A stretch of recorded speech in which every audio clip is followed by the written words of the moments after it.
I have never seen a golf ball manufacturer design a ball specifically to help golfers break 90 until now. This is the Legato LTX 3085, and it has all the hallmarks of a premium golf ball. It's a 3-piece build, urethane cover, and a soft performance feel. But what specifically about this golf ball is going to help you break 90? And how does it compare to the best golf ball on the planet, the Titleist Pro V1? The price difference between these two golf balls is insane, but more importantly, how different is the performance? I'm going to find out in this video, and over the next 10 minutes or so, we'll know whether the Legato LTX 3085 is worth putting in your bag. Let's get into it.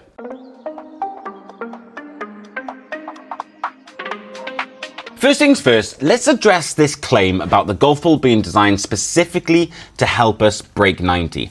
How is that even possible? Well, manufacturers can design golf balls for specific types of players, and the way they do that is by playing around with the compression rating of the golf ball. Hard golf balls like the Titleist Pro V1X have a compression rating of 97 compared to softer golf balls like the Callaway Super Soft, which has a compression rating of 40. Building a harder feeling golf ball helps manufacturers add spin to the golf ball for higher swing speeds, while softer golf balls actually spin less and help slower swing speeds hit the ball further. Now, the average male golfer swings the driver between 90 and 95 miles an hour, probably closer to 95 miles an hour to be honest. And at that swing speed, we're looking for a balance between distance and spin. And the perfect compression rating for that is 85. And the Legato LTX 3085 has a compression rating of, yep, you guessed it, 85. So when they say they've designed a golf ball specifically to help golfers break 90, this is how they've done it. There are a lot of golf balls in this space though, most notably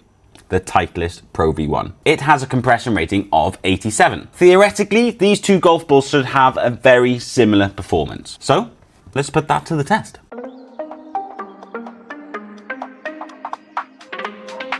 Before I put these two golf balls through their paces, let me explain how I go about testing golf balls. As with all my golf ball tests, I like to gather a lot of data. So I'm going to hit 4 different golf clubs: the lob wedge, the pitching wedge, the 7-iron, and the driver. I'm going to hit 20 shots with each golf ball with each club. I'm going to use club head speed as a controlling factor for this test. And after I've hit all of these golf balls, I'm going to pick the best 15 strikes with each ball, with each club, just to make sure I'm showing you guys reliable data. I am an average golfer. I'm going to hit some bad shots every now and then, and let's be honest, you don't want to see bad shots in the data pool. All in all, I've got 160 shots to hit for this test, so I better crack on. I'll be back in a second with all of the results. That went in the hole.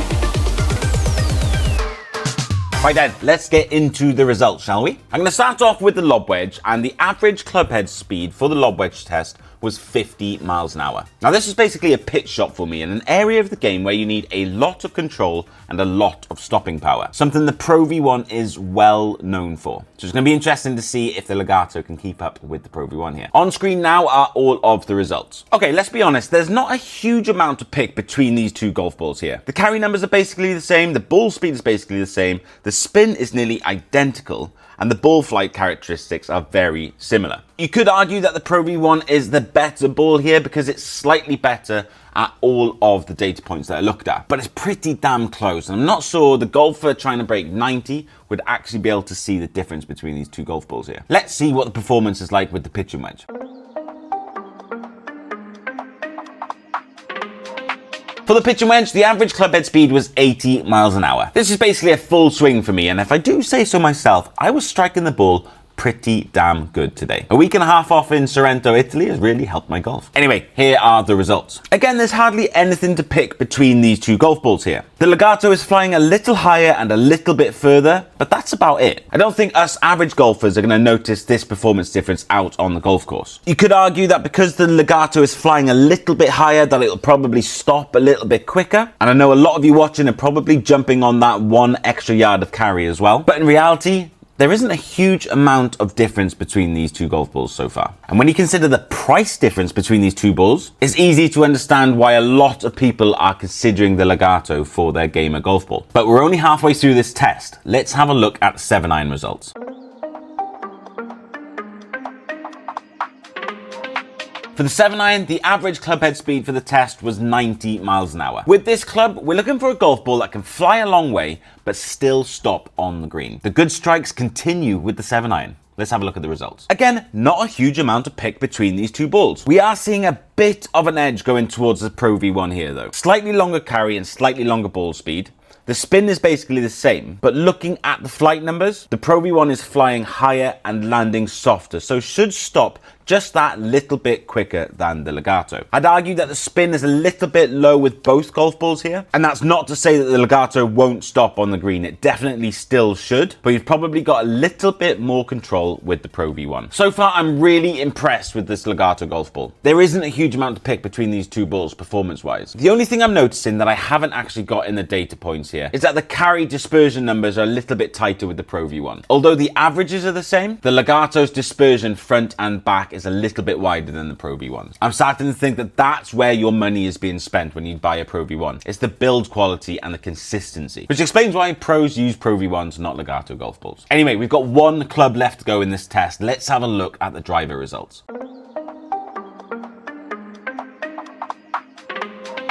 Let's be honest, this is the club results you actually want to see. I bet even some of you have skipped all the way forward through this video just to see the driver results. Well, let's not keep you in suspense. The average club head speed for the driver test was 105 miles per hour.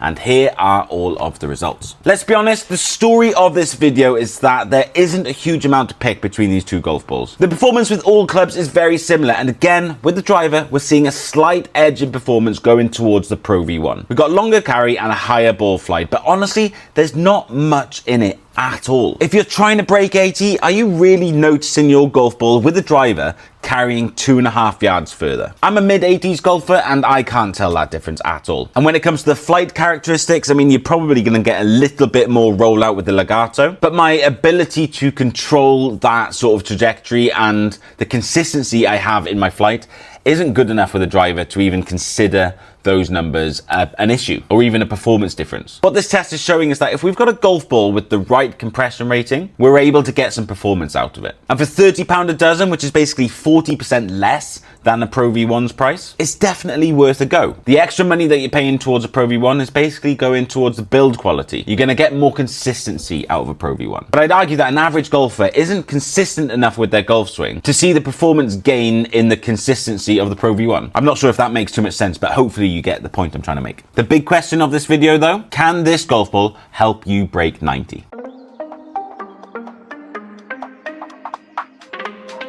If you're trying to break 90, should you put the Legato LTX 3085 in your bag? The simple answer to that question is yes, it's a viable option for you. When people buy golf balls, they look at one of two things. They look at the brand name or the price tag. This is a price tag golf ball. If you're not playing with premium golf balls at the moment, then this golf ball is definitely worth giving a go. The performance is going to be very, very similar. You're just going to lose a little bit of consistency. But this is the whole point of the Pro V1 versus series. I'm trying to show you guys that there are plenty of golf balls that give you enough performance at a fraction of the price. And when it comes to the Legato golf ball, this is very, very true. This golf ball has the right compression rating for most of you guys watching this video. You'll barely notice a performance difference, but you will notice the difference in your pocket. But as always, you guys, you've got to give it a go yourselves and see what you think. Guys, thank you so much for taking the time to watch this whole video. That's another interesting budget ball tested on this channel. If you've enjoyed this video or enjoyed the testing process, hit that subscribe button. I'm always testing golf balls on this channel. And if you'd like to see a golf ball put up against the Pro V1, get in the comments and let me know which golf ball you want me to test next. Again, thanks for taking the time to watch this whole video, and I'll see you next week for another.